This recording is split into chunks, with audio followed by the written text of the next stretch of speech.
Bien, muy buenos días. Bienvenidos sean todos al Congreso de Matemática Educativa en su 9ª edición. Este año, por las condiciones actuales y las condiciones de pandemia, aislamiento social en las que se encuentra la humanidad, tenemos que reorganizar y reestructurar la labor docente. Y no solamente la labor docente, también cada uno de esos proyectos de vinculación y extensión que hacemos desde nuestras instituciones. Para dar inicio, les haré mención de los invitados especiales que se encuentran en esta sala. Entre ellos se encuentra, en representación del señor rector, el magíster Bartolomé Chinchilla, vicerrector académico. Además, la representante de la Secretaría de Educación, licenciada Luz Idalia Carranza, directora general de Desarrollo Profesional Docente. Tenemos entre nuestros invitados de honor a la gerente de Fundación Terra, licenciada Dilma Martínez. Ellos son patrocinadores de este COME 2020. Tenemos también a las autoridades de la Facultad de Ciencia y Tecnología. Ellos son el magíster Carlos Gerardo Aguilar. Él es el decano de la FACIL. La licenciada y magíster Alba Rosa González, vicedecana de la FACIL. Además, tenemos entre nuestros invitados al doctor Luis Armando Ramos Palacios, jefe del Departamento de Ciencias Matemáticas de la Universidad Pedagógica Nacional Francisco Morazán. En nombre de las autoridades de la universidad, de cada uno de los docentes y personal administrativo, les damos la más cordial bienvenida a este evento que se ha convertido cada año en un evento de concurrencia de profesores. Un saludo especial a cada uno de ustedes a lo largo y ancho de nuestro país. Sabemos que tenemos una gran labor como docentes y esa labor es la de incentivar a nuestros estudiantes en el aprendizaje de la matemática. Para ello, tenemos preparados diferentes talleres, diferentes conferencias especiales que nos permitirán tener diferentes herramientas para poder continuar con nuestra labor docente de manera sincrónica o asincrónica. Muchas gracias. Les daré algunas indicaciones especiales para que la conferencia se desarrolle de la mejor forma posible. Entre estas, debo mencionar que es necesario que desactivemos nuestros micrófonos. Tenemos un grupo de estudiantes que nos están colaborando, pero es necesario también aportar con mantener nuestros micrófonos y, de ser posible, nuestro video de forma apagada, precisamente porque de esta manera nosotros podemos hacer que llegue a ustedes una mejor proyección de nuestra conferencia inaugural. Además de eso, tenemos que cualquier pregunta que usted tenga o cualquier aporte que quiera que nosotros hagamos al final de esta conferencia, lo pueden hacer mediante el chat. Hemos visto que cada uno de nuestros compañeros han estado escribiéndonos desde diversas partes del país y eso anima bastante saber que hemos llegado a muchos departamentos de Honduras. Y no solamente departamentos, sino municipios que hace mucho tiempo no teníamos en el Congreso. Es interesante saber que a pesar de las dificultades, aquí están diciendo presente en el Congreso de Matemática Educativa. Comentar entonces que al final de la conferencia que nos va a brindar nuestro invitado especial, será importante que si usted tiene alguna pregunta o tiene alguna duda, podrá hacerlo de forma privada al host de esta sesión. Está identificado como COME 2020, preguntas, comentarios. De igual manera, usted podría hacerlo de forma general para todos, pero esta persona es la encargada de poder hacernos llegar estos cuestionamientos. Será muy importante porque entre tanto mensaje que escribimos, probablemente pueda perderse alguna de estas preguntas y será muy importante considerarla porque lo que queremos es que el Congreso llene todas sus expectativas. Esta sesión será grabada, así que es muy importante considerarlo y tomarlo en cuenta.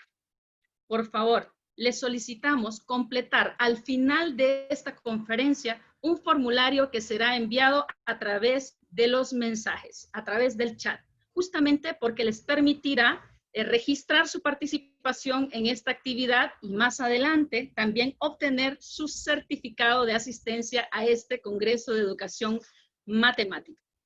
A continuación, trataré de darle paso al doctor Luis Armando Ramos. Él es el jefe del Departamento de Ciencias Matemáticas y nos dará un importante mensaje, la bienvenida al evento y, por supuesto, la presentación de los objetivos del Congreso. Bienvenido, doctor Luis Armando Ramos. Le damos la palabra en este momento. Muchas gracias, estimada compañera Uzi. Pues buen día, Magíster Bartolomé Chinchilla, vicerrector académico de nuestra Universidad Pedagógica, autoridades de la Secretaría de Educación que hoy nos acompañan, señores vicerrectores, decanos, vicedecanos, directores de unidades, directores de centros regionales, compañeros, jefes de departamento, secretarios académicos y demás docentes de nuestra UPN. Un saludo especial a mis queridos colegas del Departamento de Matemática, tanto de la sede central, de los centros regionales, como del Centro Universitario de Educación a Distancia. Y un saludo fraterno especial a estos compañeros profesores de los diferentes niveles que hoy nos acompañan en esta novena edición del Congreso de Matemática Educativa. También quiero saludar a los miembros de organismos internacionales, ONGs y otros invitados que están aquí presentes en este Congreso, en esta inauguración del Congreso de Matemática Educativa. Pues me siento muy orgulloso de estar al frente de un departamento académico que en algún momento de la vida de muchos participantes fue su casa, su entorno, y contribuyó grandemente a lograr sus metas. También estoy orgulloso de contar con un equipo de colegas que han invertido tiempo extraordinario en organizar de la mejor manera este evento. Este evento académico que prestigia nuestra institución, prestigia nuestra carrera, prestigia nuestra profesión y desde luego nuestra universidad.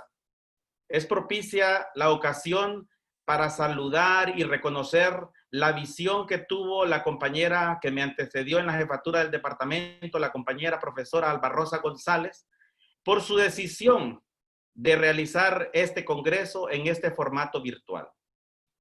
En el mundo académico de la educación matemática siempre nos apoyamos. Es así como en esta novena edición del Congreso de Matemática Educativa tenemos la participación, además de conferencistas hondureños, tenemos el apoyo de colegas de varios países, de España, de México, de Guatemala, de Costa Rica, Venezuela, Colombia, Paraguay, de Canadá, de Estados Unidos, que han dicho presente a esta iniciativa de apoyarnos en este Congreso de Matemáticas. Uno de los elementos que siempre nos llama la atención recordar es una de las conclusiones del informe McKinsey en el 2007, que dice que el principal impulsor de las variaciones en el aprendizaje escolar es la calidad del trabajo de los profesores. En medio de tantas dificultades y en medio de tantos problemas que tenemos en nuestros centros educativos, reconocemos la labor docente como un elemento fundamental. Y es así como este evento tiene como objetivo fomentar las buenas prácticas en matemática, dando a conocer propuestas educativas innovadoras a los docentes. Decimos siempre que hay un reconocimiento social hacia las matemáticas, como una ciencia que ayuda a resolver problemas, que debe estar siempre al servicio de la sociedad y que contribuye al bienestar de los ciudadanos.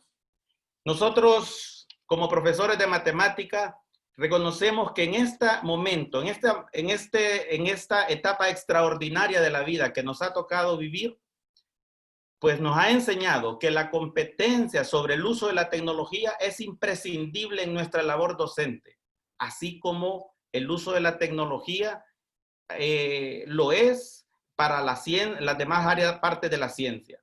El conocimiento del contenido y el conocimiento didáctico del contenido se suman a estas competencias que como docentes debemos tener.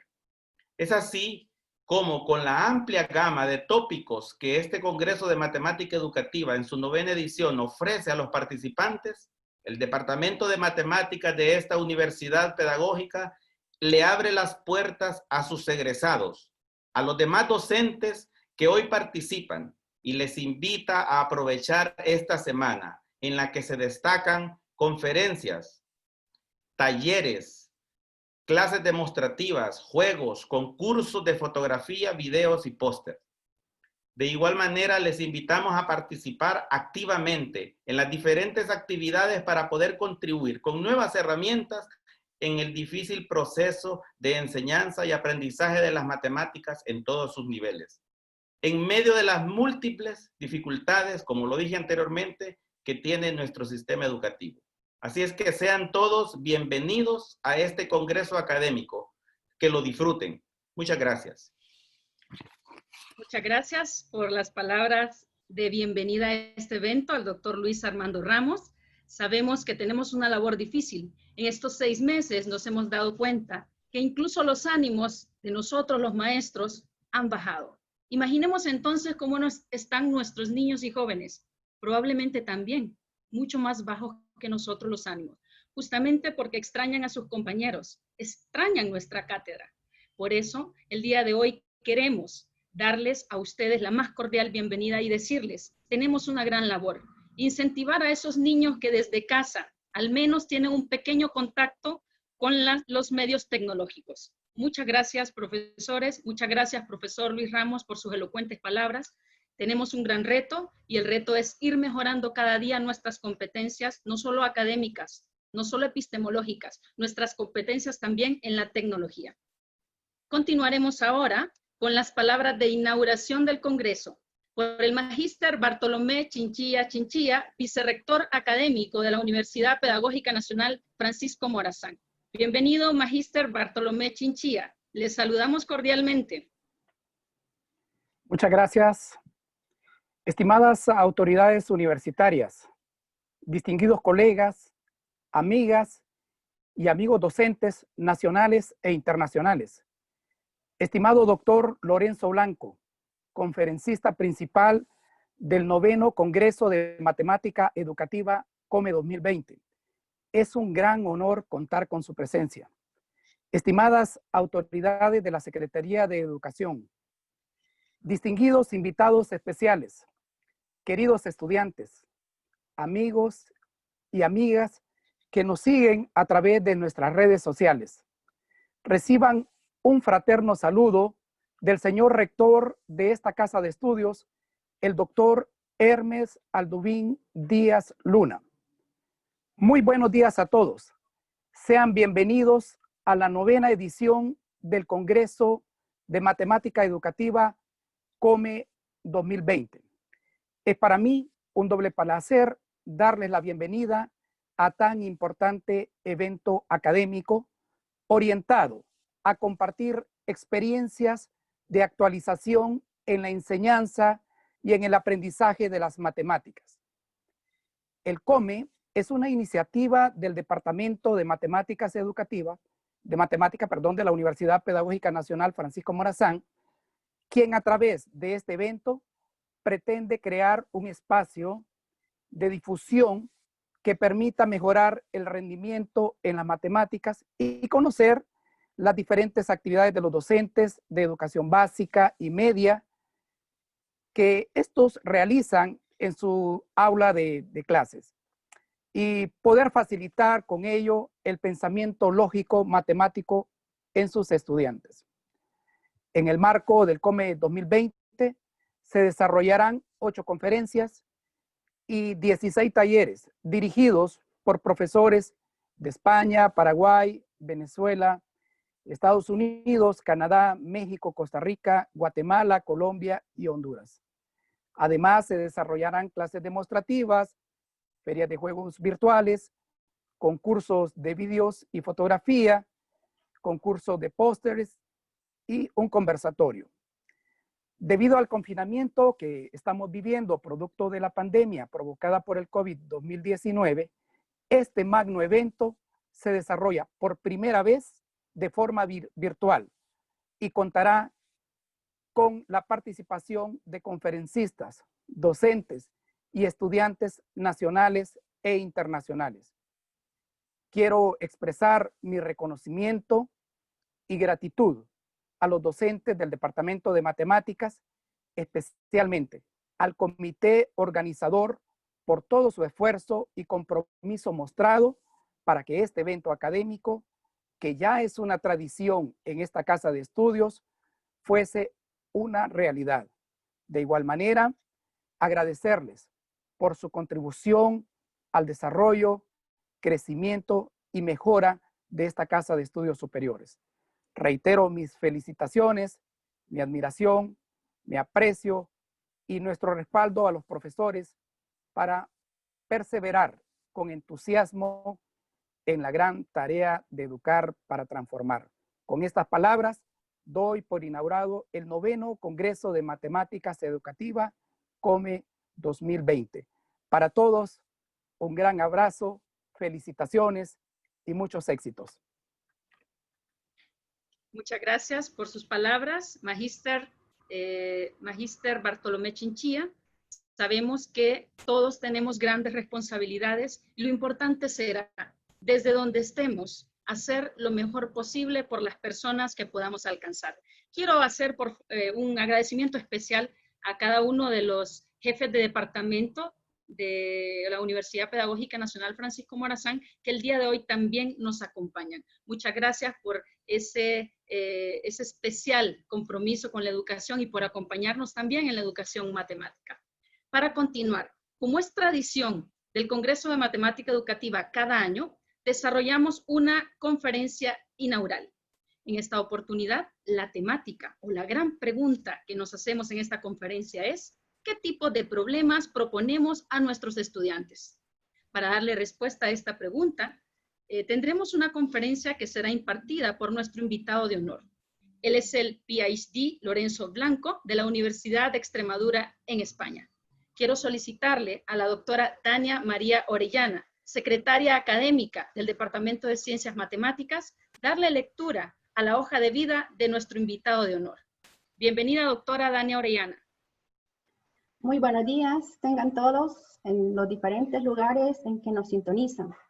Me sumo al mensaje de bienvenida al COME 2020 y a los deseos de éxito en todo su desarrollo. Es un honor presentarles a nuestro conferencista inaugural. Me permito dar lectura a su resumen, más bien síntesis de hoja de vida. Lorenzo Jesús Blanco Nieto, catedrático de Didáctica de la Matemática, adscrito al Departamento de Didáctica de las Ciencias Experimentales y Matemáticas de la Universidad de Extremadura en España. Su labor docente e investigadora se centra en la enseñanza-aprendizaje de las matemáticas, en la formación inicial de profesores de primaria y secundaria, en la resolución de problemas, en la evaluación en matemáticas y en el dominio afectivo y cognitivo en las matemáticas. Más de 3 décadas de desarrollo profesional dan cuenta de múltiples producciones científicas, tanto nacionales como internacionales.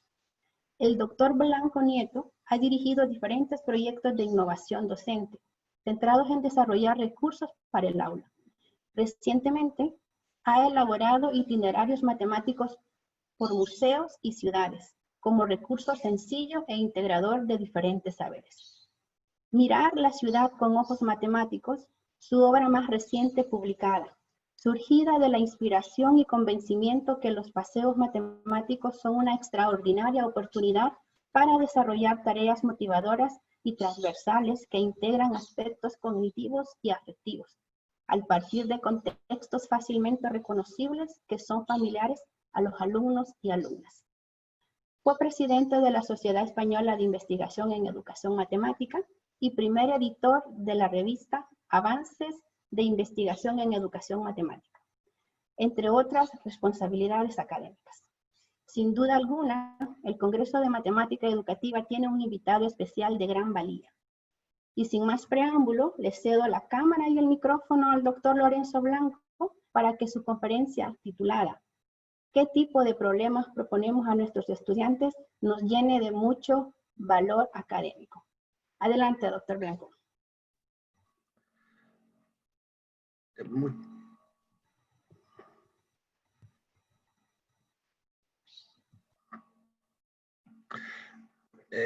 Muchas gracias. Bueno, en primer lugar, agradecer la invitación a compartir una tarde, porque en España estamos por la tarde, con amigos y compañeros hondureños con los que siempre he estado muy agradable. Es para mí un honor hacer esta primera conferencia y oídas las presentaciones espero responder a las expectativas y a los objetivos del Congreso.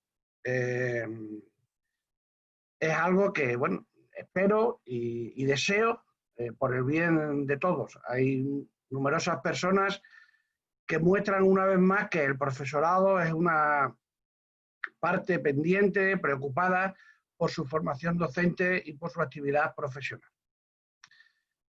Evidentemente quisiera agradecerle a los organizadores del Congreso, especialmente a Luis Armando Ramos, amigos y compañeros, esta invitación y, como digo, esta oportunidad de estar nuevamente y compartir con ustedes esta situación. La conferencia de lo que voy a hablar, qué problemas proponemos a los estudiantes, como veis en la imagen, en la pantalla, está distribuida en tres, por así decirlo, en tres renglones, en tres líneas. Porque, ¿qué problemas? La primera reflexión es, ¿qué problemas? ¿Qué tipo de problemas? ¿Cuál es la naturaleza de los problemas que nosotros proponemos a nuestros estudiantes y que trabajamos comúnmente en las aulas? ¿Por qué esos problemas y no otros? Y cuando hacemos una propuesta, siempre que hacemos una propuesta de cualquier tipo, la hacemos con unos objetivos, con unas metas.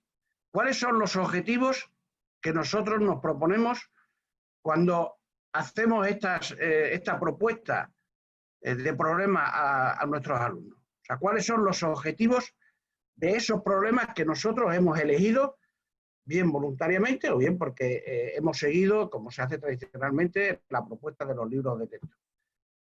Y la tercera referencia son los estudiantes. Los estudiantes es el fin último de la enseñanza y del aprendizaje. Son los que le dan sentido realmente a nuestro trabajo.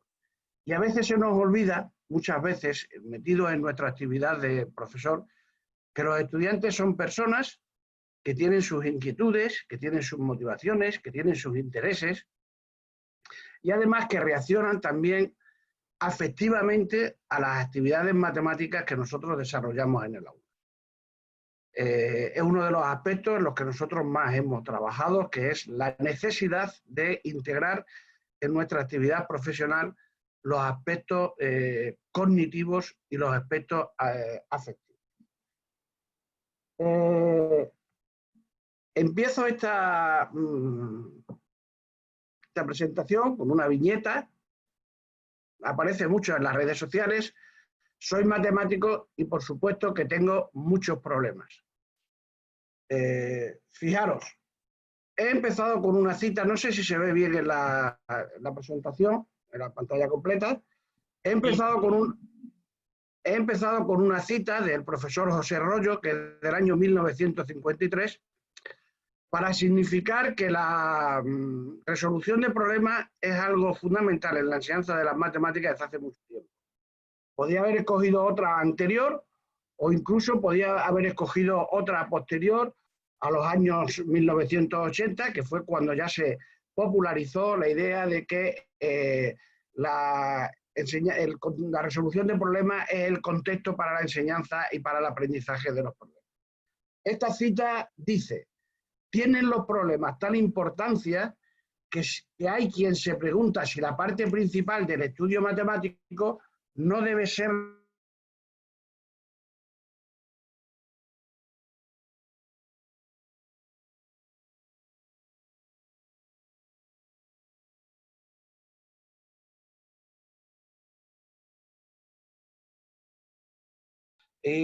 podría haber escogido otra reciente. Una ligera revisión sobre la resolución de problemas pues, nos daría que los términos problema y resolución de problemas tienen muchas acepciones, muchos significados y que evidentemente no es ahora el objeto de esta intervención, en la que fundamentalmente lo que pretendo es reflexionar de una manera clara sobre lo que hacemos en el aula y plantear algunas otras alternativas o situaciones que se dan con menos en el aula. Antes de pasar a hacer el índice, voy a contar una anécdota y es la siguiente. El otro día iba paseando por el campo, Yo soy esa persona que se ve ahí mirando para arriba, y me encontré a una persona que iba en un globo. En un momento determinado, el hombre me pregunta, oiga, ¿dónde estoy? Yo me quedo mirándolo, como está ahí en la viñeta, pienso y le digo, está usted en un globo. El hombre se me queda mirando muy serio y me responde y me dice, ¿es usted matemático? Claro, yo sorprendido, porque el hombre no me conocía de nada, le digo, ¿y usted por qué lo ha sabido? Y me dice, porque le he hecho una pregunta, la ha pensado, me ha dado la respuesta exacta, pero a mí no me sirve para nada. Esta situación refleja de alguna manera, en cierto sentido, la situación respecto de la enseñanza de las matemáticas.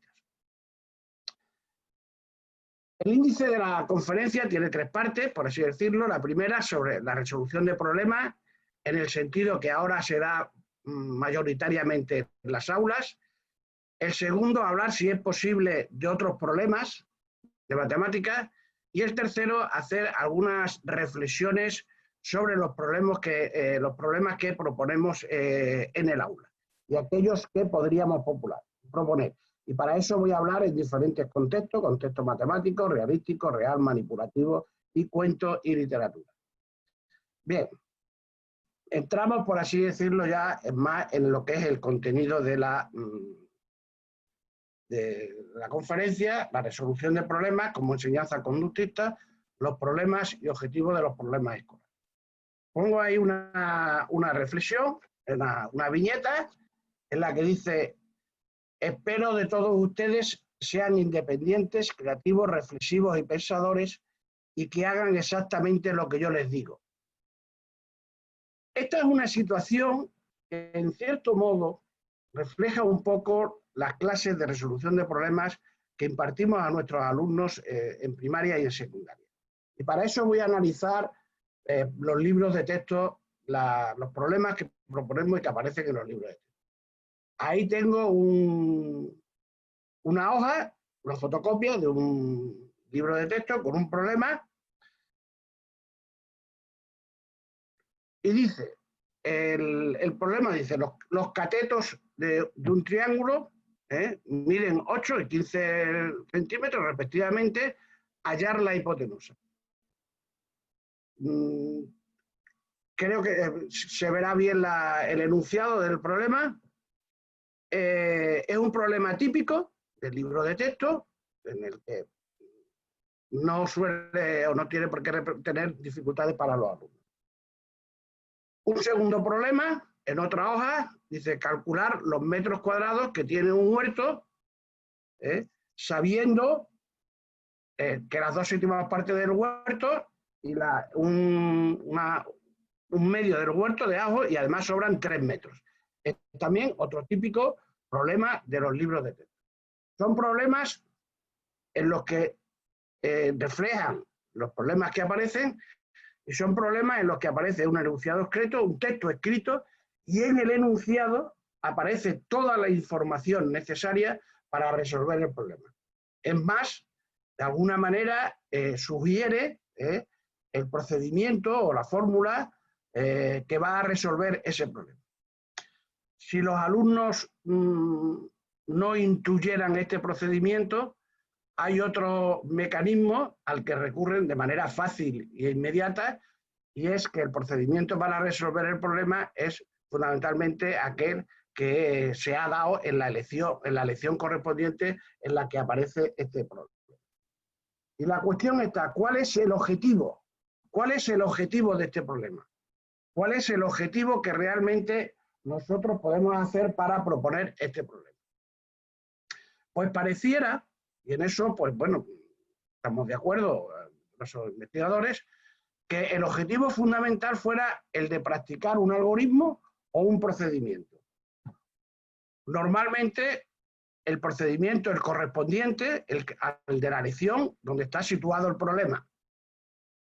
¿Qué es lo que tiene que hacer el alumno? El alumno lo que tiene que hacer es leer con atención, recordar, aplicar esas reglas y procedimientos. Y esto es lo que se llama fundamentalmente un aprendizaje por repetición o por recuerdo. Es decir, el alumno lo que debe, insisto, es leer, interpretar el enunciado. En primaria, fundamentalmente, para saber cuál es el procedimiento, podrá recurrir a palabras claves, más para sumar, tantas veces para multiplicar, etcétera, etcétera. Deberá recordar el problema tipo, en algunos casos sustituir el procedimiento en los problemas tipos o en la fórmula por los datos que aparecen en el nuevo problema, hacer las operaciones. Y luego, en numerosas ocasiones, los alumnos redondearán con un rotulador o por color el resultado para resaltar más el éxito de su actividad. Esta manera es una manera común de proceder en el aula, según todos los estudios que hemos participado y las publicaciones que leemos, genera en los estudiantes unas concepciones sobre la idea de los problemas de matemáticas, algunas de las ideas que aparecerán posteriormente en la intervención. Pero insisto, implícitamente lo que de alguna manera se le está exigiendo al alumno o sugiriendo es el aprendizaje por recuerdo y por repetición. Y este aprendizaje por recuerdo y por repetición no es algo que se venga no es algo nuevo que se diga ahora. Volviendo nuevamente a las citas, a las referencias de la historia de la educación matemática, a las cuales a mí me gusta recurrir y hago la sugerencia de releer las aportaciones sobre la educación matemática y las reflexiones que se han hecho, sobre todo fundamentalmente desde mediados del siglo pasado, porque es muy interesante y nos llevaríamos una sorpresa. Pues voy a leer dos citas. La primera cita es la de Morris Clines, que fue el autor del libro El fracaso de la matemática moderna, cuando se empezaba a introducir la teoría de conjuntos, allá por los años 50 y 60 del siglo pasado, y en su momento Morris Clines escribió, dice, los alumnos se enfrentan a una variedad desconcertante de procedimientos que aprenden de memoria. Casi siempre el aprendizaje es completamente memorista. En esa misma época, Pedro Puigdemont, un profesor de matemáticas de España, muy interesante por sus aportaciones a la educación matemática, escribía, el resultado conseguido es, la mayor parte de los casos eran tan solo el cultivo obsesionante de la memoria para lograr una pura y simple imitación, bajo la falsa apariencia de un raciocinio prestado. Como digo, estos son dos citas que tienen muchísimos años, estaríamos hablando de 60, 70 años de antigüedad, pero resulta que los trabajos de investigación recientes vuelvan a significarnos que los estudiantes siguen utilizando el recuerdo y la repetición y la memoria como base fundamental de su aprendizaje. Y a este respecto, por ejemplo, una investigación reciente de los profesores de la Universidad de Valladolid, dirigida por el profesor Tomás Ortega, publicada en el 2013, señalaba que los estudiantes aprenden de memoria los problemas tipos de los libros de texto como estrategia metacognitiva y útil para sus exámenes. Es decir, que este aprendizaje por recuerdo, repetición y memoria es algo que sigue estando vigente. Ahí hay una viñeta, espero que se vea, en la que Zex muestra un poco la visión que tienen algunos dibujantes sobre la enseñanza de las matemáticas, que es lo que, por lo que yo sugiero, que parece nos acercamos a una enseñanza de tipo conductista. Además, otro aspecto que me parece muy interesante es que los contenidos de los problemas son muy tradicionales. Son muy tradicionales. Nosotros trabajamos en un centro, en la Facultad de Educación, antigua Escuela de Magisterio, Escuela de Formación de Maestros, que tiene más de 150 años de antigüedad y, como podéis comprender, nos es fácil recurrir a libros de texto del siglo XIX, del siglo XX y del siglo XXI. Y hemos analizado en profundidad los contextos en los que se desarrollan los problemas de matemáticas y vemos que los contextos que siguen apareciendo en los libros de texto siguen siendo muy tradicionales. Por eso, los dibujantes, las viñetas de humor, de alguna manera señalan a la referencia a las matemáticas en este sentido.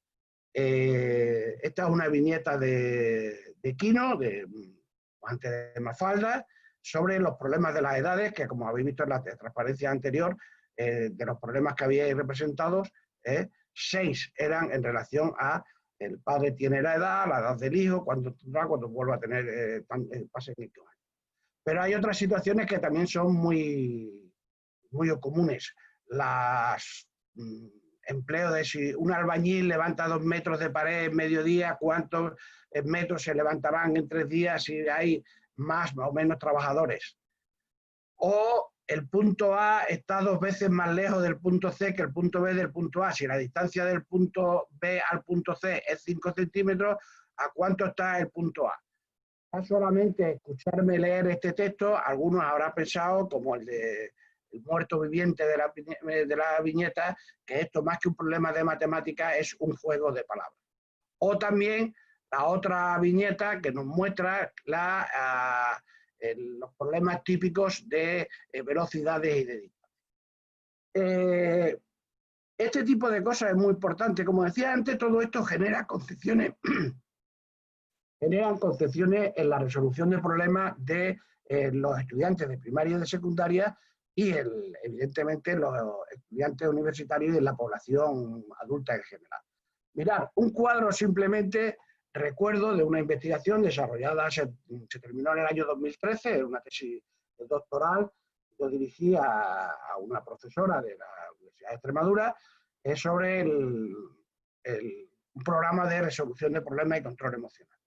Ahí le preguntábamos a los participantes en diferentes momentos, un cuadro de uno de los grupos, que escribieran 3 problemas de matemáticas. No le dábamos ninguna indicación en el sentido, tenían libertad absoluta para escribir el problema que quisieran.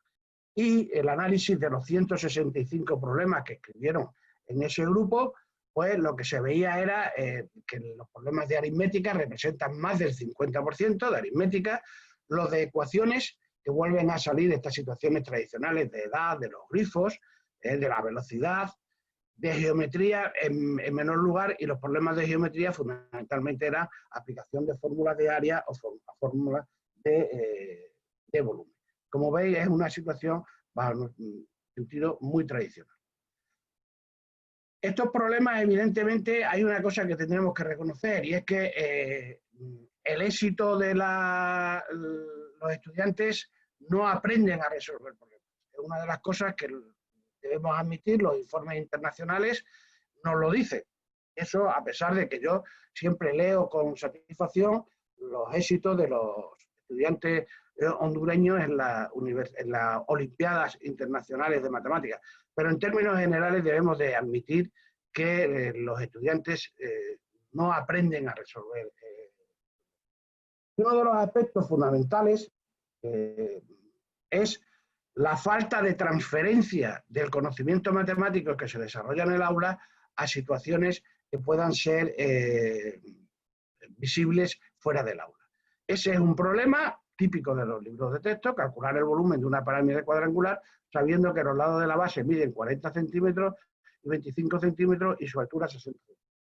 El hecho es que los alumnos que resuelven bien este problema, nosotros podemos esperar que cuando en la calle se encuentren con una pirámide, ellos sepan poder medir las dimensiones de sus elementos y poder calcular el volumen. Sin embargo, nosotros en nuestros paseos matemáticos nos encontramos que aquí, por ejemplo, en Badajoz, en la Alcazaba, hay una pirámide de piedra que forma parte de la almena de la Alcazaba, y entonces le decíamos a los alumnos que calcularan el volumen de esa almena. Y entonces la respuesta clara de los estudiantes era: no se puede calcular el volumen porque no podemos medir la altura. Como no conocemos uno de los elementos fundamentales de la fórmula, los estudiantes mayoritariamente desistían de aprender ese problema.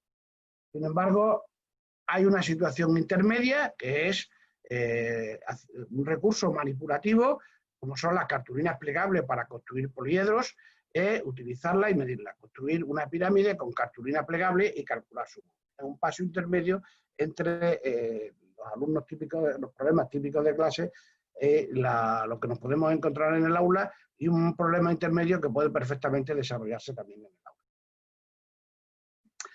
La pregunta que nos podemos hacer ahora mismo sería, ¿es posible otro tipo de problemas de matemáticas? ¿Es posible problemas en los que el alumno no tenga nada que calcular, donde no sea necesario recurrir a una fórmula, a un procedimiento de cálculo?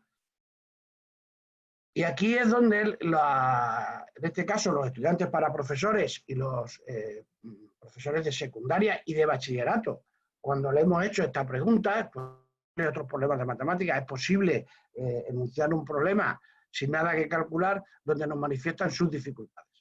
Algunos, por ejemplo, curiosamente nos dicen, no se andan por las ramas, como decimos por aquí, y dicen directamente, debe haberlo, no lo sabemos, pero debe haberlo porque usted nos pregunta por ello. Bien, os voy a poner dos ejemplos, uno de geometría y otro de estadística. El de geometría. Abel y Elia quieren averiguar si una lámina de un taller de matemáticas es realmente cuadrada. Abel mide los lados, ve que son iguales y consecuentemente asegura que es cuadrada. Elia mide las diagonales y como tiene la medida en ambos casos, concluye que la lámina es cuadrada. ¿Tienen razón los dos? ¿Tienen razón ninguno? ¿Qué forma tiene la lámina? Algunos discuten si esto es un problema de matemáticas. Yo creo que ya hoy día la literatura, las publicaciones de matemáticas lo validan, porque cuando hablamos de problemas de matemáticas hablamos de una situación donde hay un objetivo que se quiere alcanzar, en este caso que es saber si una lámina es cuadrada, donde en ese procedimiento, en ese proceso para resolver el problema, para resolver la situación, tenemos que utilizar conceptos o procesos matemáticos, ya sea de manera cuantitativa o de manera cualitativa, donde la situación no sugiere un procedimiento inmediato y fácil al que recurrir, porque entonces no tendríamos un problema, y donde hay además una voluntad de querer resolver el problema.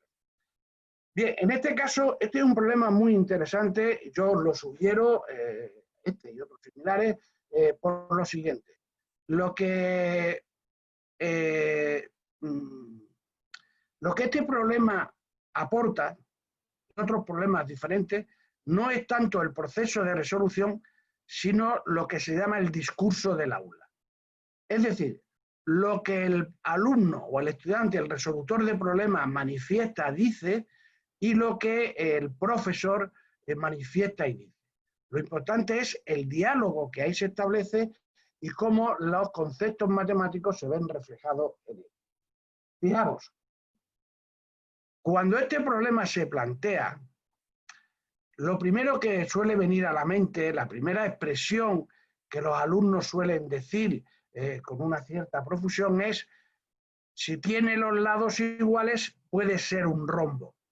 O si tiene las diagonales iguales, puede ser un rectángulo. Estas frases son muy interesantes de analizar, porque las decimos muchas veces en clase nosotros mismos, sin darnos cuenta el trasfondo que ahí puede tener en la mentalidad de los estudiantes. Cuando dice si tiene los lados iguales puede ser un rombo, implícitamente, por ejemplo, estamos excluyendo que el cuadrado sea un caso particular del rombo, como se refleja en la mayoría, en el 99% de las definiciones que aparecen en los libros de texto. También resulta curioso que cuando los alumnos dicen si tiene las diagonales iguales puede ser un rombo, en este caso casi en ninguna ocasión, muy pocas contadas ocasiones, ha habido alguien que ha dicho tiene las diagonales iguales, puede ser un trapecio. Bien, este tipo de problemas da origen a una discusión, a un debate que resulta muy interesante para profundizar, en este caso, sobre los conceptos de rombo, cuadrado, rectángulo, en fin, los conceptos y la clasificación de los cuadriláteros. Pero pongo otro ejemplo de estadística. Adrián me ha dicho que no cree en la estadística y para ello me recuerda el siguiente ejemplo. Según la estadística, si una persona se come un pollo y otra ninguno, se habrían comido medio pollo cada una. Lo cual no es cierto, evidentemente. ¿Podríamos rebatir este ejemplo conceptual y numéricamente para defender la utilidad de la estadística?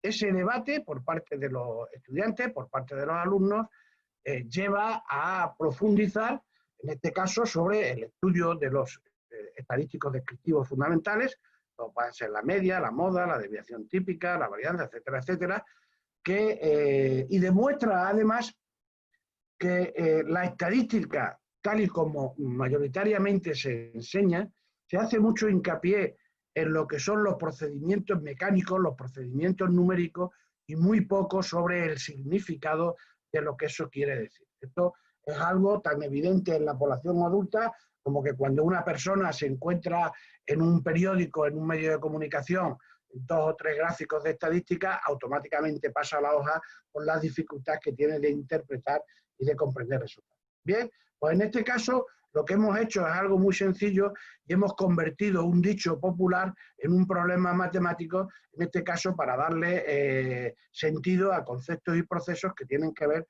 con la estadística. Existen numerosas situaciones a las que nosotros podemos recurrir.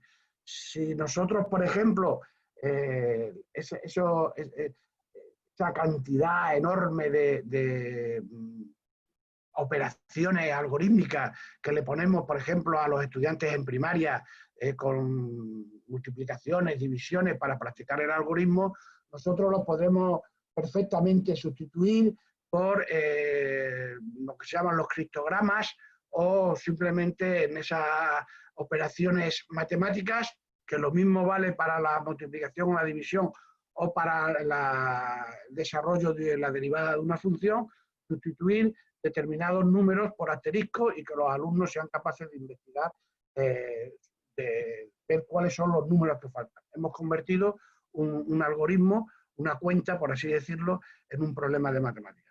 O, por ejemplo, un problema que sugiero también, que es muy interesante, darle un valor numérico a cada una de las 27 palabras y que los estudiantes calculen el valor numérico de las palabras y de las frases, valor numérico a cada una de las letras del alfabeto, y a partir de ahí que calculen el valor numérico de las palabras o de las frases, y a partir de ahí veréis que los alumnos desarrollan de forma espontánea y natural y van motivados numerosas operaciones aritméticas. Es una manera de sustituir, el tedio de los numerosos algoritmos por algo más fluido y mejor. Vamos con la tercera parte. Algunas reflexiones sobre los problemas que proponemos. Voy a hablar sobre los distintos problemas que proponemos. Fijaros, una de las cosas que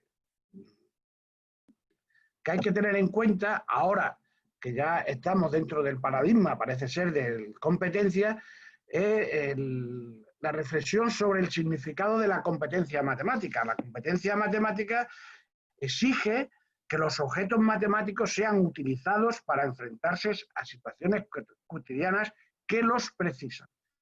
Pero la identificación de tales situaciones, la aplicación de estrategias de resolución de problemas y la selección de técnicas adecuadas para calcular, para representar, para interpretar la realidad a partir de la información disponible, es también parte de la competencia matemática. En definitiva, lo que se nos está pidiendo es la posibilidad real de utilizar las matemáticas en las situaciones que nosotros tenemos que ver. Y eso es un poco lo que yo a partir de ahora voy a intentar ver con numerosos ejemplos y numerosos problemas. Fijaros, esto es una situación, vuelvo a una hoja de problemas, a algunos les podrá ser conocida. problemas en contextos matemáticos, en la que solamente aparecen conceptos y procesos matemáticos a los lados de un triángulo isósceles que miden 20 centímetros cada uno, y los ángulos iguales a 25 grados. Resuelve el triángulo y calcula su área.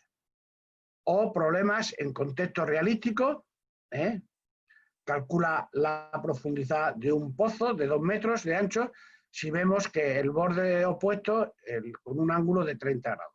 O determina la altura de un árbol desde un punto situado a 20 metros de la base si se observa su copa con un ángulo de 60 grados. Son dos problemas en contexto realístico, en este caso para hablar de la pendiente. O también, si queremos hablar de fracciones de tantos por ciento, dos problemas también de un libro de problemas que probablemente alguno sea reconocido o reconocible, y dice: Juan pesa 50 kilos, Alicia 40 kilos, ¿qué por ciento es la razón de peso de Juan al peso de él? Aquí quiero hacer un comentario en relación al problema de qué tanto por ciento del peso de Juan al peso de él. Si nosotros nos encontramos con un amigo nuestro, con un familiar, con nuestro hermano, sí, nuestra mujer, nuestros hijos, y queremos hacer una comparación de los pesos de uno y de otro, a nadie se le ocurre decir: yo peso un 13% más que tú, o tú pesas un 15% menos que yo. O sea, no es una manera de hablar. Entonces, en numerosas ocasiones forzamos las matemáticas, forzamos los problemas a situaciones que realmente no representan una situación real ni representa una manera de hablar. Eso, de alguna manera, hace que muchos estudiantes consideren que las matemáticas están lejos de sus intereses o de su forma de relación. El siguiente problema, que es un problema útil para las personas que trabajan con los neumáticos, pues también está muy lejos de los intereses de los alumnos. Podremos justificar un problema de matemáticas y es importante hacerlo.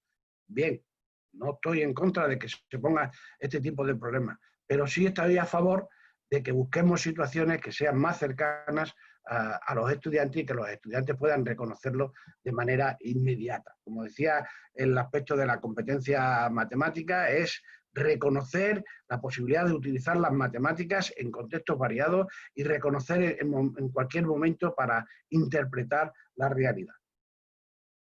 Y vamos a cambiar entonces, ¿qué otro tipo de problemas podemos poner?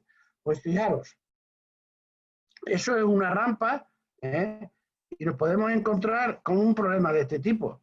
Supongamos que vamos con una persona en silla de ruedas y nos encontramos con la rampa de ese edificio.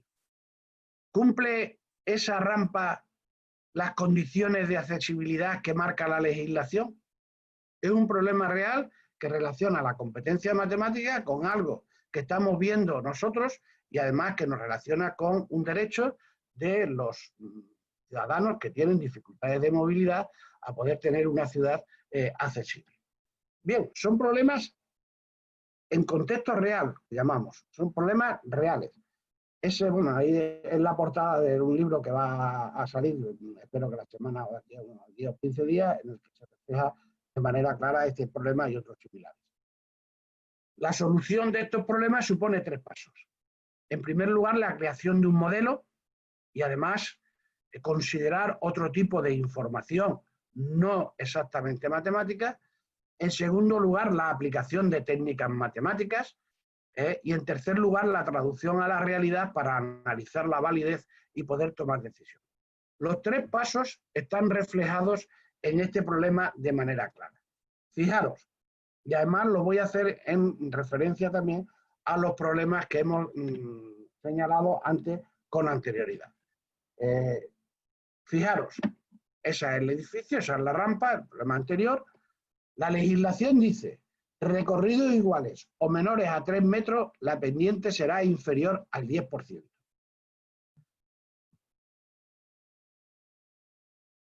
Perdón. Nosotros hemos visto antes el problema del árbol, que es un problema similar y que nos puede servir de referencia para resolver esta situación. Podemos aplicarlo y podemos ver exactamente las condiciones del problema. Pero nos encontramos con algo muy importante, y es que en la legislación nos habla de tantos por ciento, y en el problema del árbol, o los problemas que nosotros hemos hecho, es la solución va en grados. Esto es una manera, esto es algo muy importante, porque por ejemplo en las vueltas ciclistas, las pendientes también van en 30%. Esto es algo a veces que se nos olvida, que las matemáticas tienen numerosa representación, objetos, elementos, para representar una misma situación. Una pendiente puede venir en tanto por ciento o puede venir en grados. En cualquier caso, utilizaremos trigonometría, utilizaremos una división, utilizaremos diferentes maneras. Fijaros, otro problema similar. ¿Cumple esa escalera las condiciones de accesibilidad? Y aquí, en este sentido, nos encontramos con algo muy importante. Si recurrimos a los textos de la legislación sobre la accesibilidad a las escaleras, resulta que estos textos no matemáticos y que tienen que ver con la legislación vienen definidos justamente en términos matemáticos y precisos. Fijaros que ahí lo que nos está diciendo es la pendiente, lo que mide la altura, lo que mide la anchura, y en la parte de la derecha lo que nos están midiendo con estas desigualdades es la relación que tiene que ver entre la altura y la huella de la escalera. Esto es un problema real que nos ayuda en tres aspectos. Primero, a darle sentido a la competencia matemática. Segundo, a darle sentido a la comunicación matemática. Y en tercero, relacionar la matemática con algo fundamental como es la educación para la ciudadanía. Esto es también otra situación real que tiene que ver con tantos por cientos, porcentajes, etcétera, etcétera. Fijaros, esto es una propaganda, una publicidad de una superficie, de una gran superficie de comercial. Ahí tenéis el bono promocional, que lo he tenido hace poco tiempo, para que veáis que efectivamente he ido de compra, y esto puede tener 10 de agosto, me parece, 9 de 10 de agosto. Bueno, pues la cuestión es la siguiente. Dice, te devolvemos todo tu dinero.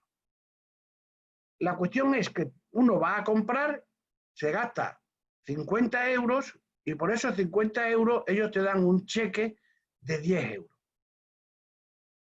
Cuando tú en la próxima ocasión vayas a comprar, por cada 50 euros que tú te compres, te entregas el cheque y te van a descontar 10 euros. El titular lo que dice es, te devolvemos todo tu dinero. ¿Cuál es el porcentaje real de descuento? Porque no es un descuento fijo. ¿Cuál es el intervalo de descuento? ¿Cuál sería la situación más beneficiosa para nosotros y cuál sería la situación menos beneficiosa? ¿Qué porcentaje de descuento hay? Sin embargo, ¿qué es lo que pasa? El poco uso de las matemáticas hace que nos creamos, de principio, más o menos la frase de que efectivamente nos devuelve el importe de nuestras compras. Abundando en esto de los descuentos, podemos encontrar aquí una imagen en la que refleja las diferentes situaciones que nosotros podemos encontrarnos cuando vamos a una gran superficie. Llévese 3 y pague 2, en la segunda unidad le descontamos el 70%, todo el 15%, el día sin IVA, 50% en la segunda unidad, llevando 4 productos iguales, pague 3, oferta antes 686 lempiras, ahora 615 lempiras. Estas son situaciones en las que nosotros nos podemos encontrar en una tienda, ordenar las ofertas de mayor y menor. Os aseguro que resulta muy interesante, y casi si queréis podéis ponerme en el sentido de cotilla, porque yo una de las cosas que me gusta muchísimo cuando voy a comprar es observar cómo las personas se fijan en las ofertas y en los descuentos y cómo reaccionan ante estas situaciones. Y desde luego tengo que decir con cierto pesar que en muy pocas ocasiones las matemáticas juegan un papel importante en la toma de sus decisiones. Voy a pasar a un contexto manipulativo, a un contexto recreativo. Mirad. Bueno, esto es os lo dejo para que lo veáis, el chocolate infinito, que es una cuestión que tiene que ver con las pendientes. Visto el tiempo, el vídeo lo podéis encontrar perfectamente en YouTube, poniendo solamente el chocolate infinito. Mira, este es un problema muy antiguo. Un cuadrado, con esas condiciones, lo recortamos y recomponemos esa figura. Y pasamos de un cuadrado que tiene 8 por 8, 64 centímetros cuadrados, a un rectángulo que tiene 5 por 13, 65 centímetros cuadrados. Si esto lo hacemos en clase con cartulina, hacemos que los alumnos lo dibujen, lo recorten, ellos lo verán y comprobarán que efectivamente podemos pasar de una figura a otra. ¿Cómo es posible? Algún estudiante dirá, eso es cosa de las matemáticas. O sea, se creen que es posible que esto tengamos herramientas para poderlo hacer. Evidentemente la situación es una situación dependiente. Es evidente que en ese caso esa línea no es recta. Diríamos esa pendiente de ahí, que sería 2/5, esta de aquí, que sería la tangente, 3/8, son diferentes, con lo cual evidentemente ahí no se da la recta y se da, digamos, se daría un hueco, dos segmentos. Este es un problema que está muy extendido, lo podéis, como digo, en la red, verlo, además con muchas interpretaciones.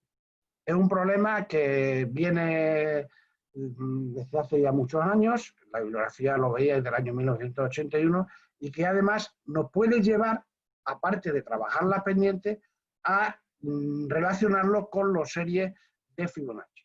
Esto sucede, como en este caso estamos trabajando con los números 3, 5 y 8, que son 3 números consecutivos de la serie de Fibonacci, pues esto sucede con 3 números consecutivos de la serie en el lugar en el que esté. Si veis si cogéis 3 números de la serie de Fibonacci, el cuadrado del intermedio es una unidad inferior o mayor al producto de los dos números extremos. Pero además, en el tema de la pendiente, si le queremos dar un carácter también más sentimental o más afectivo, podemos decirle siempre estoy pendiente de ti. Esto yo os recomiendo el grupo Educar con Humor. Este tipo de viñetas son muy interesantes, introducirlas, porque en un momento determinado le quita tensión a la clase, relaja a los estudiantes y les permite de alguna manera reintegrarse con cierta expectativa al hacer matemáticas.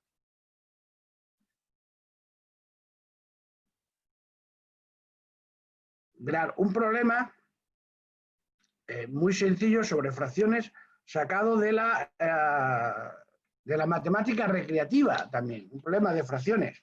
Dice, y lo leo, dice, un rico hacendado poseía 11 caballos de gran valor. Al morir dejó escrito que sus 11 caballos se repartieran entre sus 3 hijos. La mitad sería para el mayor, la cuarta parte para el mediano y la sexta parte para el benjamín. Mientras los hijos pensaban cómo hacer el reparto, se acercó a saludarles un hondureño inscrito en el 9º Come, que al enterarse de la situación puso su caballo junto a los demás y procedió al reparto. La mitad del total, es decir, la mitad de los 12, que son 6, para el hijo mayor, el mediano se llevó la cuarta parte, es decir, 3, y el menor se llevó la sexta parte, es decir, 2. Al terminar, vieron que el reparto, que era 6 más 3 más 2, era igual a 11. Con lo cual, de esta manera, el profesor inscrito cogió su caballo y se lo llevó de nuevo a su padre. Esta es una situación paradójica para los estudiantes que tiene que ver con el reparto proporcional y tiene que ver con el estudio de la fracción. La matemática recreativa nos sugiere situaciones que en un momento determinado podemos plantear en clase para motivar y para acercar a los estudiantes de otra manera seria, que como solemos hacer muchas veces. Y para terminar, me voy a referir a los cuentos en la literatura. Esta es una línea de trabajo, de investigación que se ha desarrollado, se está desarrollando desde hace ya algunos años y que nosotros hicimos en su momento, además con algunas publicaciones muy interesantes. Mirad, la literatura nos permite obtener cuentos tradicionales, como pueden ser los viajes de Gulliver en este caso, como puede ser Alicia, los libros de Lewis Carroll, o incluso libros específicos hechos para matemáticas, como Cuentas con cuentos, La historia del cero, El hombre que calculaba, etcétera, etcétera. En este caso es un trozo del viaje de Gulliver al anochecer. Entré en mi casa, donde me tendí en el suelo, y así estuve durante 15 días, durante cuyo plazo el emperador ordenó que me fabricasen un lecho. 600 colchones de la medida común en el país fueron transportados en carros y colocados en casa. 150 de ellos, cosidos entre sí, proveían la longitud y la anchura, y siendo su número el que dije, el colchón resultaba el cuádruple de lo que, sin embargo, no dejaba de hacerme sentir la dureza del suelo. Fijaros, si nosotros recurrimos al libro de los viajes de Gulliver, podemos ver que en el libro se menciona que la longitud de Gulliver era 12 veces la de los liliputienses. Y esto era de 6 pulgadas. Podíamos calcular la altura de Gulliver. Suponiendo que los colchones de los liliputienses eran por lo menos de su misma altura y que lo mismo ocurriría con el colchón de Gulliver, podemos establecer la relación entre los colchones que necesitaba Gulliver y los colchones que proporcionaban los liliputienses, tanto de ancho como de largo. Todas las medidas de Gulliver eran 12 veces las de los liliputienses y resultaba también para el espesor del colchón. Es decir, que en el libro de los viajes de Gulliver nos viene información suficiente para nosotros poder trabajar. Os aseguro que es una manera muy interesante de integrar la lengua y la literatura con las matemáticas y trabajar conjuntamente con el profesor de literatura y de matemáticas. Y ya para terminar, la última actividad tiene que ver también con los cuentos y tiene que ver con los cuentos de secundaria. En el trabajo de investigación, uno de los trabajos de investigación que nosotros realizamos en relación a las fracciones, trabajamos con los cuentos de secundaria. En un curso de segundo de secundaria, los profesores de matemáticas y de lengua y literatura trabajaron conjuntamente. Evidentemente, el profesor de literatura les dio las pautas de lo que es un cuento y de cuáles son los requisitos fundamentales para elaborar un cuento que tenga sentido, y el profesor de matemáticas, lógicamente, en la lección correspondiente de las fracciones, pues explicó el tema de las fracciones, pues como habitualmente él lo hacía. Y se le pidió a los estudiantes que escribieran un cuento sobre las fracciones. Se hizo el análisis de trabajo de investigación, pues también hacer el análisis de estos cuentos. Os voy a poner solamente uno de los cuentos que allí se hacía. Dice, en el cuento de las fracciones, 8 cuartos y 7 cuartos tenían un hijo que llamaba 15 cuartos. Un día, comprando en el mercado, se encontró con su vecino desparramando la comida. Su vecino era 4 medios, 8 cuartos y 4 medios, discutieron y a partir de esa discusión se enemistaron.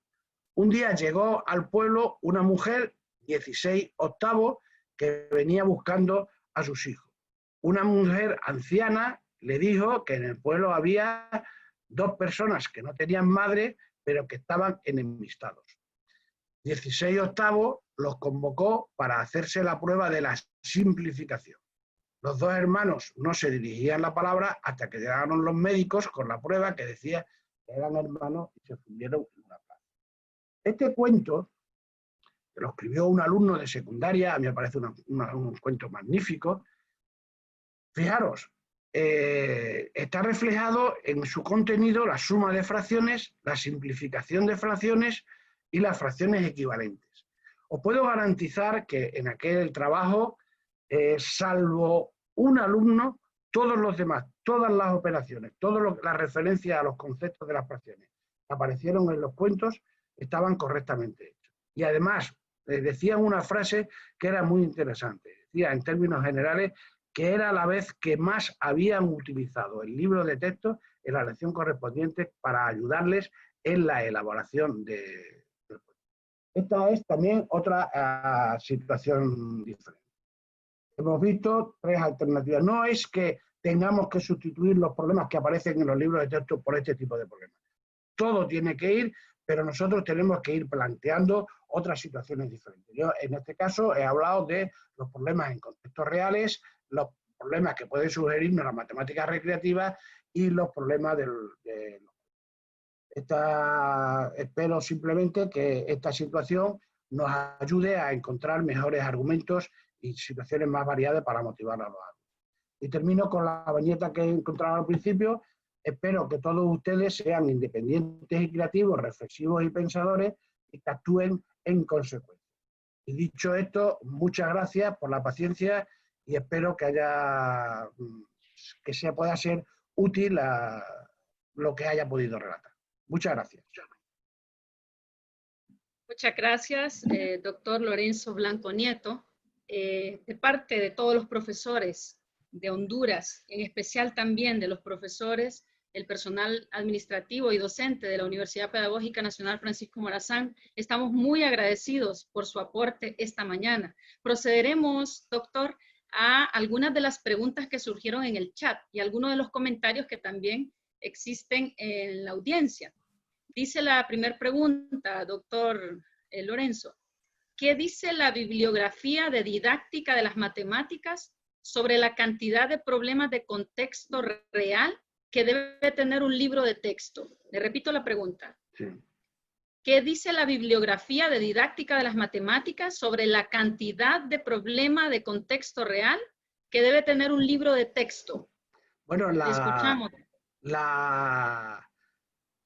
Todos los currículos, incluido el de Honduras también, habla de la importancia del entorno inmediato para la resolución de problemas. Y en ese sentido, nosotros tendríamos que hacer un esfuerzo, los profesores tendríamos que hacer un esfuerzo y poco a poco en nuestro hacer diario y buscando problemas sobre el entorno inmediato de los estudiantes. Hay que considerar que el entorno inmediato de los estudiantes no es el mismo en una población grande, vamos a Tegucigalpa, que en un pueblo más pequeño. Entonces eso tendremos que hacerlo. Pero el currículum es claro y tajante en el sentido de que hay que hacer el máximo de problemas. No hay una cantidad, porque evidentemente no se puede decir 20 o 30%, porque además eso está relacionado también con problemas que obviamente hay que hacer también en contexto puro matemático. Pero fijaros, sí quisiera hacer una reflexión también en este sentido.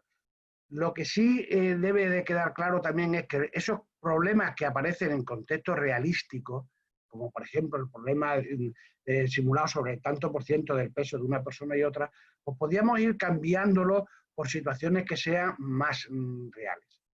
Los alumnos a lo largo de su acción diaria tienen muchas situaciones que nos permiten hacer problemas. Por ejemplo, en el caso del peso, pues es muy interesante decirle a los alumnos de nuestro aula que se pesen, que se midan, que pesen a sus padres, que pesen a sus vecinos, y a partir de ahí obtenemos una cantidad enorme de datos que nos va a permitir hacer cálculos de ecuaciones, de estadística, de aritméticos, sobre datos con problemas reales, con datos reales. Muchas gracias. Hay un comentario aquí por parte del profesor Denis Padilla. Dice, el bajo nivel de escolaridad de los padres es un factor que afecta en los niveles de conocimiento de los estudiantes del área rural. Y además aprovecho para comentarle otra pregunta. Dice aquí Ángel Rivera, cuando utilizamos problemas diferentes en los libros de textos es cuando nos referimos a competencias. Y pregunta, ¿qué podemos hacer para que nuestros estudiantes lean? Porque no les gusta leer. Bien, dos cuestiones. Bueno, en primer lugar, es evidente que la familia es un aspecto fundamental que incide en el aprendizaje de los estudiantes. Esto pasa en el ambiente rural y pasa en el ambiente urbano. Aquellas familias que tienen más posibilidades de ayudar a sus hijos, y sobre todo ahora, por ejemplo, en este momento de la pandemia, pues se ha visto de manera clara, en España, desde luego, me imagino que también en Honduras, que en aquellos hogares donde los alumnos tenían más disponibilidad de acceder a tablets, acceder a ordenadores o acceder simplemente a la wifi, pues han tenido más posibilidades que en aquellos hogares donde eso estaba más dificultado. O sea, la familia es un elemento fundamental que incide de manera positiva o de manera negativa en el aprendizaje de matemáticas. Pero también el entorno rural sugiere muchas situaciones para poder hacer una matemática mucho más cercana y mucho más al estudiante, mucho más útil. La segunda pregunta, perdona, era... ¿Cómo hacer leer a los jóvenes, dado que no les gusta leer? Bueno, pues mira, yo os he sugerido lo de los cuentos.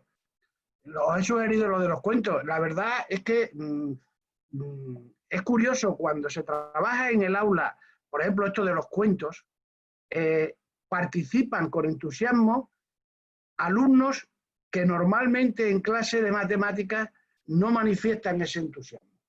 Cuando trabajamos en clase de una manera manipulativa, participan estudiantes que normalmente en clase, cuando estamos dándole la fórmula y los procedimientos mecánicos, no participan. O en los paseos matemáticos fuera, nos llevamos la sorpresa de que participan también estudiantes que no participan habitualmente. Si no leen, no es porque ellos en principio no quieran leer, sino porque no han encontrado el hábito de lectura y a veces nosotros tampoco le damos esa posibilidad. Pero ya dicho esto, también quiero incidir en otro aspecto. Porque una cosa es la lectura de los libros de cuentos, o sea, lo que es lo que se entiende por lectura comprensiva de un texto escrito, y otra cosa es la lectura de los problemas de matemáticas. En la lectura de los problemas de matemáticas, y eso es algo que está muy desarrollado para los problemas algebraicos, hay 3 niveles de comprensión. Uno que es el nivel de comprensión cualitativa, es decir, entender de qué trata el problema. Otro es el nivel de comprensión cuantitativa, es decir, entender las relaciones matemáticas numéricas que pueden darse entre las distintas situaciones del problema. Y otro es el nivel de comprensión conceptual, que es entender cuáles son los conceptos y los procesos matemáticos que aparecen en el problema. Luego, entonces, debemos entender que la lectura de un texto escrito tiene unas pautas de comprensión, pero que los problemas de matemáticas también tienen de manera específica otras pautas de comprensión, como es la lectura cualitativa, la comprensión cualitativa, la comprensión cuantitativa y la comprensión conceptual.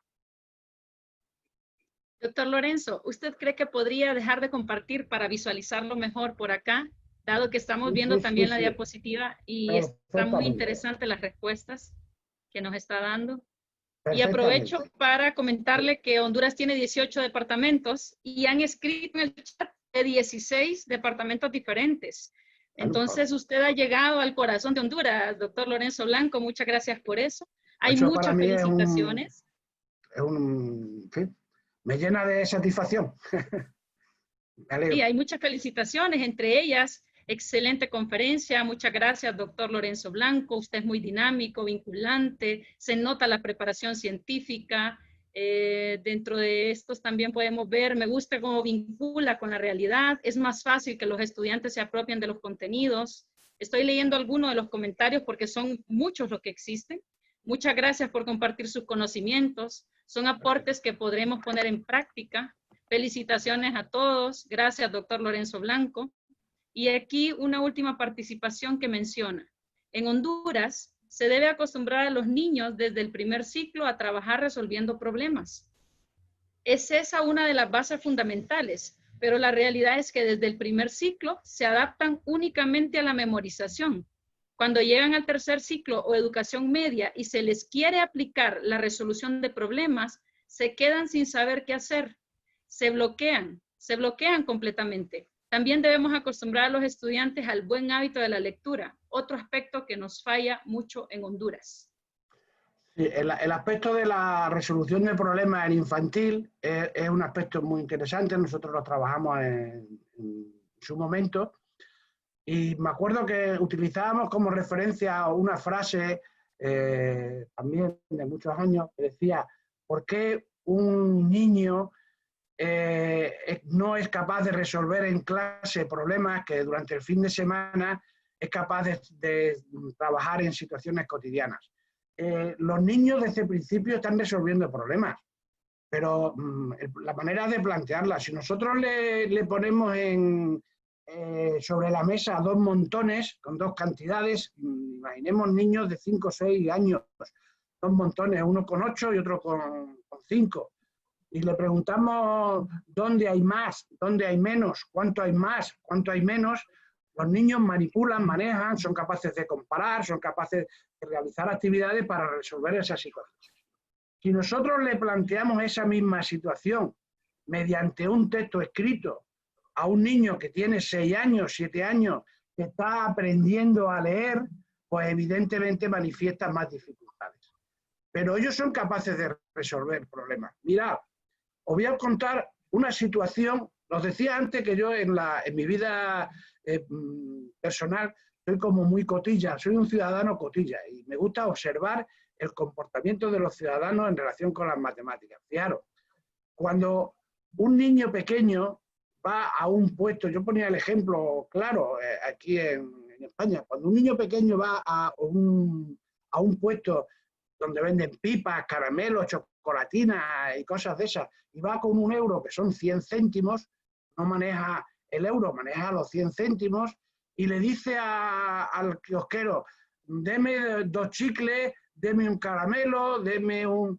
Entonces el del kiosco le dice: pues te falta tanto, o te sobra, o no te llega, y el niño piensa con la cabeza y dice: bueno, pues entonces, en vez de darme un chicle, dame 3 chicles, o quítame un chicle y ponme un caramelo. O sea, son razonamientos que el niño de alguna manera está haciendo con las cantidades de 100. Eso, desde el punto de vista matemático, desde el punto de la estructura de las matemáticas, podría ser comparable a la resolución de ecuaciones con 2 y 3 incógnitas. O sea, vosotros imaginaros un niño poniéndole una ecuación que diga 100 igual a x más y. Imposible. Pero sin embargo le damos 100 céntimos y él es capaz de manejar, de calcular, de hacer. O sea, lo que tenemos que hacer es plantearle a los niños situaciones que les resulten cotidianas y familiares para ellos poder resolverlas y participar. Y olvidarnos de que en el caso de los problemas aritméticos lo importante es el algoritmo. El algoritmo es importantísimo, pero no es lo fundamental para resolver el problema. Para resolver el problema, lo fundamental es la cabeza, el coco, ser capaces de razonar, de comprender, de relacionar lo que está haciendo con lo que él está viviendo. Y entonces variaríamos. La resolución de problemas, como digo, los niños pequeños desde el principio son capaces de resolver problemas, evidentemente los problemas adaptados a su situación, a su lenguaje y a sus necesidades. Muchas gracias, doctor Lorenzo Blanco, y por cuestiones de tiempo ya no leeremos más de los comentarios, pero déjeme decirle que estaba lleno el chat de comentarios de felicitaciones hacia usted. Muchas gracias de parte de todos los profesores de Honduras a los que ha llegado. También tuvimos alguna participación de personas en Estados Unidos, en Costa Rica, en México, en Guatemala. Así que muchas gracias a todos y en especial a usted, doctor Lorenzo Blanco, porque el día de hoy ha llegado al corazón de los catrachos. En especial, quiero decirle que le haremos llegar un pequeño reconocimiento, un diploma donde usted pues podrá ver que le quedará como recuerdo de la participación del COME en su 9ª edición. Muchas gracias. Para los participantes, quiero recordarles que será muy importante que llenen el formulario para poder dar fe de que ustedes estuvieron acá por efectos de los certificados. Doctor Lorenzo, ¿tiene algunas palabras finales para despedirse de la población hondureña? Pues nada más que agradeceros la invitación, agradeceros esta oportunidad de estar nuevamente con vosotros y bueno, el trabajo que desarrollamos está a vuestra entera disposición y cualquier cosa que solicitéis por correo electrónico, por cualquier otra manera o a través de Luis Armando Ramos podéis encontrarme y yo con sumo gusto facilitaré lo que sea la situación. Muchas gracias de nuevo a todos vosotros. Muchas gracias. Y para finalizar, agradezco, profesores, su mañana con nosotros, su mañana con el Congreso de Matemática Educativa. Quiero recordarles que a la 1 de la tarde de hoy tenemos nuestra primer clase demostrativa del primer ciclo de la educación básica. Les deseamos a ustedes feliz mañana, feliz tarde, que Dios les bendiga. Hasta luego.